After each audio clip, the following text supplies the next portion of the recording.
Revoir le bulletin du jour. Une seule adresse, alpes.france3.fr.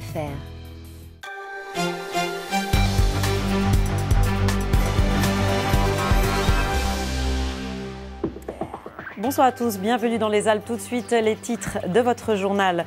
Le Tour de France a débarqué aujourd'hui dans les Alpes et demain, les coureurs iront de Gap à Saint-Jean-de-Maurienne en Savoie. Une étape de 186,5 km. Ils passeront notamment par le col du Glandon où se sont installés les fans de la première heure qui attendent leur champion. Nous sommes allés prendre la température sur place. Car l'ambiance est plutôt chaude en ce moment avec un mercure qui s'envole. Un peu de pluie hier et ce soir, mais globalement, c'est la sécheresse qui prédomine en Rhône-Alpes. D'où l'inquiétude des agriculteurs, mais aussi des pêcheurs. Les cours d'eau sont au plus bas, comme à Saint-Laurent-du-Pont, où nous nous sommes rendus. Et puis à Grenoble, au Jardin de Ville, le cabaret se déguste bien frappé. Le festival, dont c'est la 16e édition, a débuté lundi. 50 000 spectateurs sont attendus pour une programmation toujours très éclectique. Il y en a pour tous les goûts et hier, c'était soirée rock. À la fin de ce journal, vous avez rendez-vous avec l'édition nationale qui reviendra notamment sur ce plan d'urgence pour faire baisser la fièvre des éleveurs. Le gouvernement va débloquer 600 millions d'euros, 24 mesures pour aider les agriculteurs en difficulté.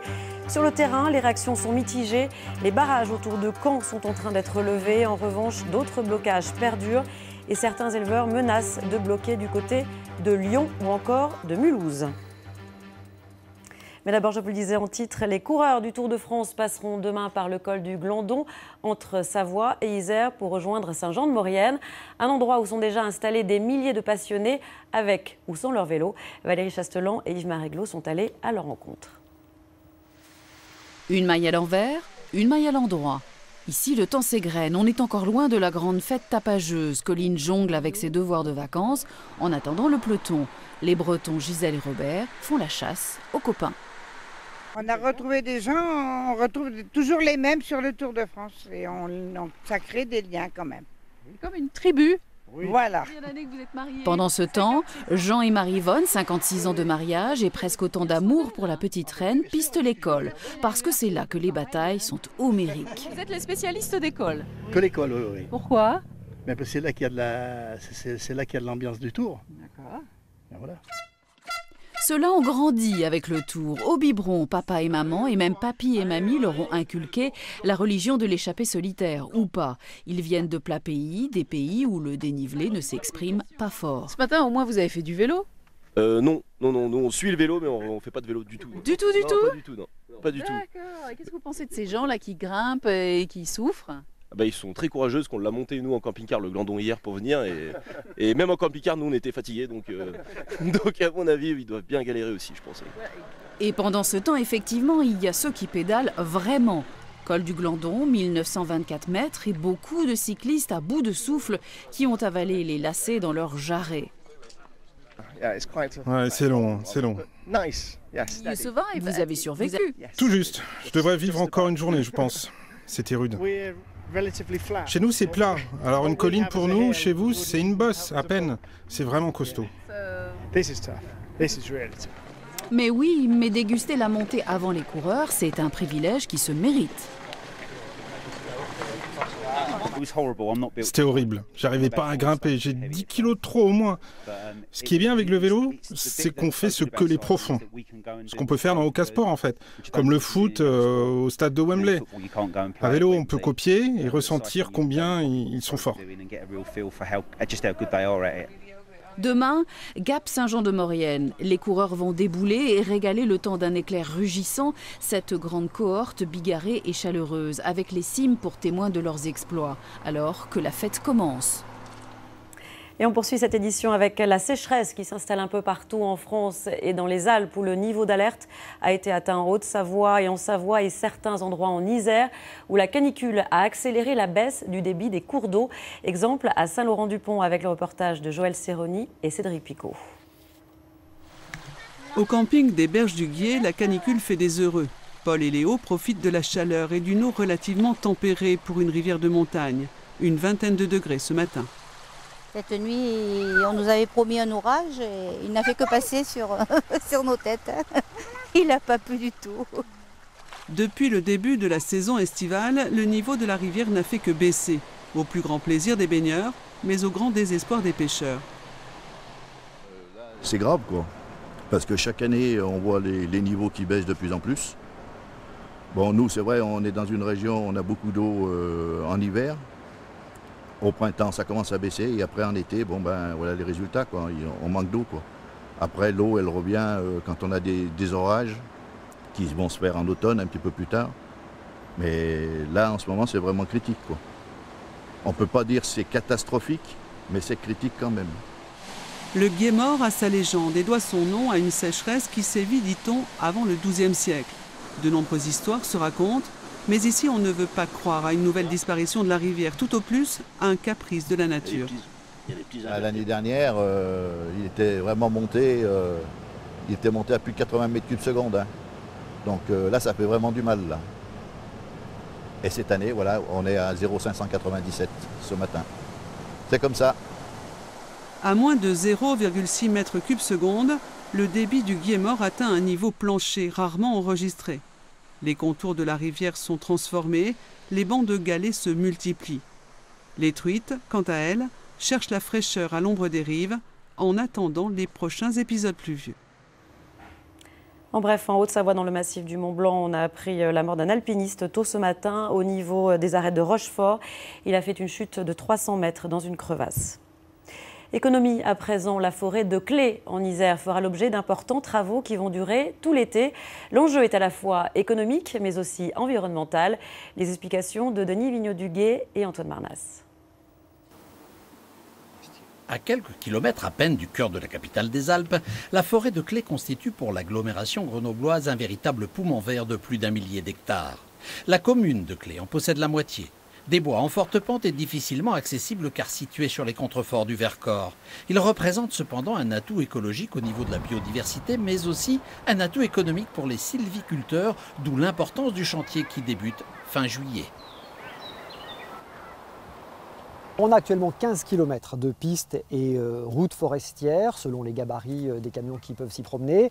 Il faut les mailler un peu mieux, il faut les élargir, il faut faire des plateformes de chargement. Donc c'est un chantier assez technique qui sera long, qui durera plusieurs mois, de juillet à octobre, qui va permettre donc de rendre davantage de parcelles de bois accessibles aux professionnels. Donc c'est un chantier sur lequel on demande aux promeneurs d'être évidemment très prudents parce que la balade peut se poursuivre tout l'été, mais avec des précautions évidemment. Au total, ce sont quelques 130 hectares qui vont ainsi devenir accessibles et disponibles à l'exploitation. Mais le chantier va devoir tenir compte de la particularité du lieu qui jouxte un site unique dans le massif du Vercors, la tourbière du Peuil. À 966 mètres d'altitude, elle héberge une flore rare. Elle joue également un rôle important comme lieu de reproduction pour les amphibiens et les libellules. Enfin, elle constitue un atout touristique indéniable qui demeure protégé. Alors la tourbière, c'est un espace naturel sensible géré par le département de l'Isère. On a fait en sorte avec le département que les visites de l'été avec les guides nature puissent se poursuivre. On a organisé un calendrier de chantier en fonction de ça et donc les promenades pourront se faire tout à fait normalement cet été. Pour un coût global de 80 000 € financé à 50% par la commune, ce chantier assure aussi le maintien d'une activité économique dans la filière bois.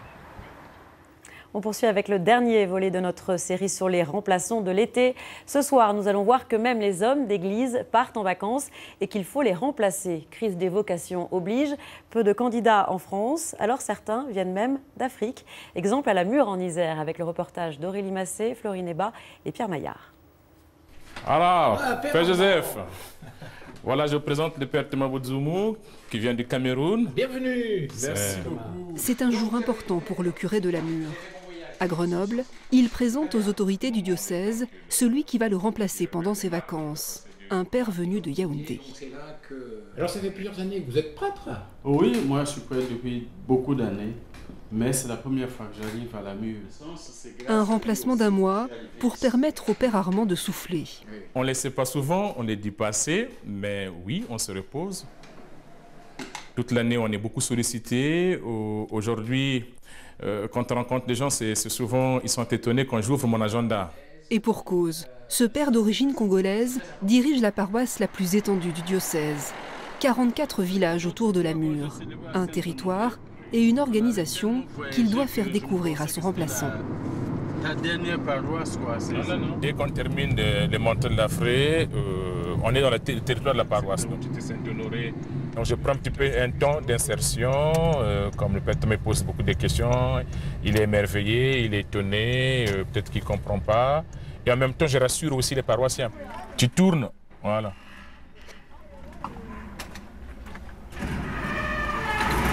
C'est là où on met les annonces. Tu vois ici, donc il y a toutes les célébrations. Ah, le programme est affiché ici. Le programme est affiché ici. Donc les gens peuvent savoir où il y a la messe. Le curé réside dans cette maison où il a son bureau. Pendant quelques semaines, les deux hommes y travailleront en binôme. Puis le père Armand laissera sa place au père Thomas. Il a fait en sorte d'alléger son emploi du temps pendant son absence. Ce qui reste à gérer simplement, c'est l'ordinaire d'une paroisse. Donc les sacrements, l'accueil des personnes qui en ont besoin, les visites dans des familles s'il le faut, c'est tout. Mais il n'y a pas de l'organisation, la réunion, il n'y a plus tout ça.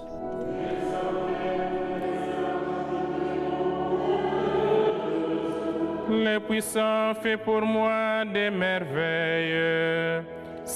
Pour moi, c'est vraiment un échange d'expérience parce que c'est sûr que je vais gagner beaucoup de choses que je vais découvrir ici, que je pourrais ramener en Afrique et je vais aussi apporter d'autres choses ici en France. Première découverte pour le jeune prêtre, ici les messes ne durent pas plus d'1 heure. Et il arrive souvent que le curé soit ensuite invité pour le repas. Le père Armand tient à présenter cette famille à son remplaçant. C'est là qu'il vient lorsqu'il a besoin de repos. À la paroisse, il est curé, mais ici, il est vraiment un fils pour moi. Il est chez lui. Il peut retrouver un peu cette ambiance familiale. C'est important, je crois. Au milieu des montagnes, les saveurs de l'Afrique. Le père Thomas ne sera pas trop dépaysé. En cas de coup de blues, il sait qu'il sera le bienvenu dans cette maison.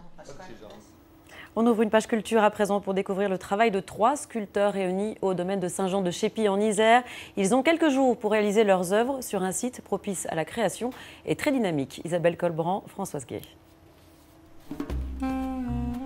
Un bel endroit, un lieu où artistes et amateurs se rencontrent durant l'été, un symposium, sculpture dédiée à la culture.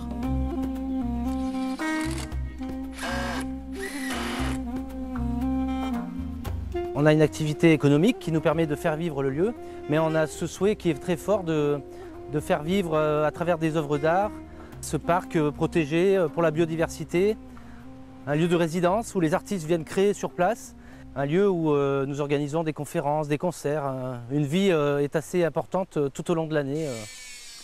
Depuis 8 ans, l'homme se met à la place des artistes. Un par un, ils trouvent leur place. On est accueillis, il y a un désir vraiment dans les yeux. Et puis du coup, ça nous donne envie, quoi. Ça nous donne envie de créer d'une part, mais d'aller le plus loin possible. Voilà, moi j'ai été accompagné pour aller le plus loin possible en fait. J'avais une mission, c'était de créer une pièce, mais on est accompagné pour aller presque au-delà. En fait. Le domaine de Chépy, un instant de douceur, parc qui s'offre aux amateurs. Durant une semaine, des œuvres vont poser leurs valises pour notre propre plaisir. Le cabaret frappé bat son plein. Chaque été depuis 16 ans, le festival grenoblois joue l'éclectisme et les découvertes avec des artistes d'ici et d'ailleurs et des thématiques. L'Afrique ce soir, le folk demain. Hier, c'était une soirée rock teintée de jazz que nous présentent Damien Borelli, Grégory Lespinasse et Sylvain Dumaine.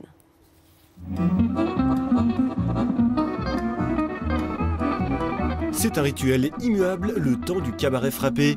À l'heure de l'apéro, le public se masse tranquillement autour du kiosque du Jardin de Ville.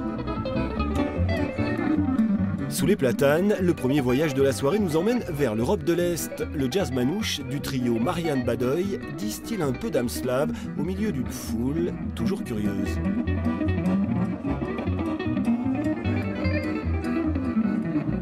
C'est pas des trucs complètement acquis, connus, mais c'est bien. Peu importe, à la limite, on regarde le style et on vient si on aime le style. D'avoir plusieurs tranches d'âge, de voir un peu tout Grenoble qui se déplace, c'est sympa. Et puis on vient avec les amis, c'est cool.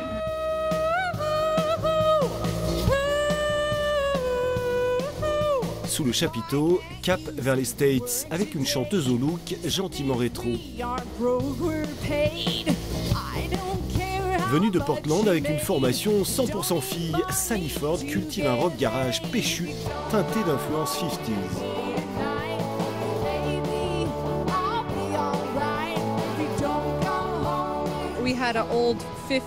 Les années 50 ont marqué le rock'n'roll avec des pionniers comme Buddy Holly. J'ai été inspirée par cette époque. Cette musique joyeuse a apporté un vent de liberté et m'a poussée à composer des morceaux qui donnent envie de danser.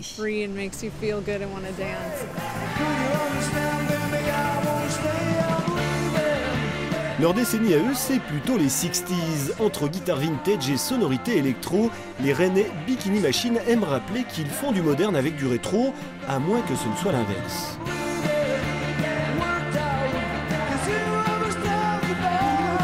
À la base, je crois que c'est faire du vieux avec du neuf. C'est-à-dire qu'à l'époque, on avait ordinateur, guitare, basse, batterie, et on restait quand même dans l'idée de faire de la musique 60s, rock, 60s, etc. Mais en mélangeant aussi l'aspect technologique, quoi, voilà. Une autre virée beaucoup plus intimiste attend les festivaliers. Le Zikbus embarque chaque soir ses passagers avec un concert donné par de jeunes pousses.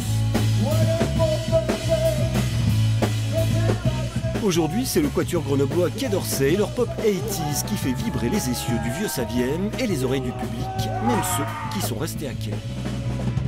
C'est cool de voir des gens qui ne se trouvent pas au centre même de la situation, enfin vraiment là, dans le bus, dans le partage même, mais avec qui on arrive à véhiculer, envers qui on arrive à véhiculer des sensations, des trucs et qui nous renvoient quand même.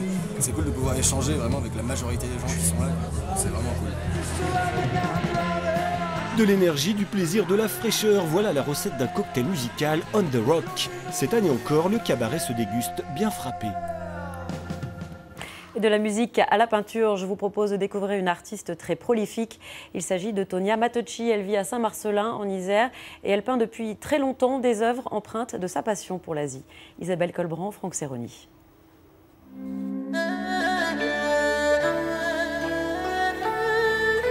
Il y a beaucoup de travail avec les doigts, avec les mains, et ça me plaît. J'ai besoin d'être en contact avec la matière tout le temps. Tonia, artiste peintre, elle utilise une technique particulière pour réaliser la plupart de ses œuvres, empruntées à cette Asie qu'elle aime depuis l'âge de 10 ans. Des toiles pas tout à fait comme les autres.